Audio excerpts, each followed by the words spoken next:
Hi, I'm Josephine Ledesma. I'm 50 years old. I'm actually living in Bacoor, Cavite. And I'm a former IT quality manager turned businesswoman. Before, actually, wala akong pakialam sa food eh. As in, grabe sa kain, tapos grabe sa take ng mga soft drinks, ganyan. And then, yung work kasi minsan, sobrang nalilipasan ka ng gutom dahil sa work din before. And then, usually, pag kumakain kami mga alas 2 na, ganyan. So, talagang unhealthy.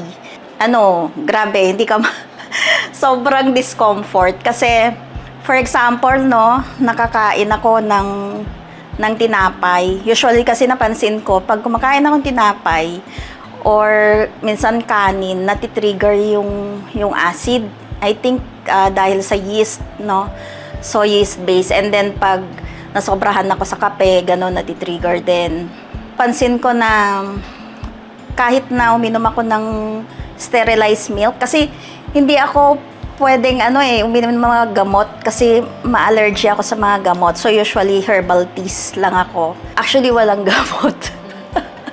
Oo, walang gamot sa acid reflux ko kasi yun nga dahil allergic ako sa antibiotic, allergic ako sa mga gamot, Paracetamol lang usually pag nagkakasakit ako.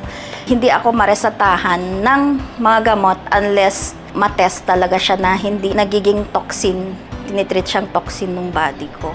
Actually, may friend ako. Kasama ko siya sa work before. So, minsan, napapansin niya na laging gumagana ako sa tiyan ko, lalo na pag nakapagkape kami. So, sabi niya, sobra bang hyperacidity mo? Sabi niya.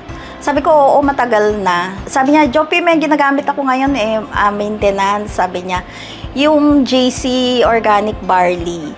Yung hyperacidity ko na gamot niya. So, maintenance ko na siya ngayon, sabi niya. Try mo kahit twice a day, ganyan. Tignan mo lang, baka magamot ka, sabi niya.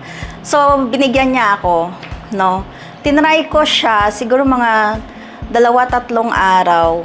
Unti-unti parang magaan sa pakiramdam.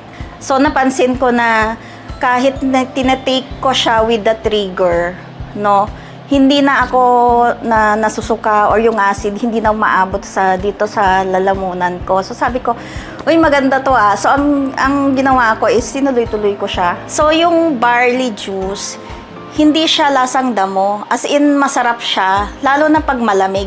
Hindi lang siya basta-basta na juice or basta-basta na barley. Kasi talagang nakakagamot siya. And then, ang isa pa is napansin ko, ever since tinitake ko siya, parang na-control din yung hypertension ko. Yung katawan kasi parang makina Pag sinagad-sagad mo, dadating yung time masisira. So, kailangan talaga yung katawan mo, alagaan mo. Mag-relax ka kasi importante sa katawan yung nagre-relax ka yung masaya ka. Para sa ganon, mas healthy living ka talaga.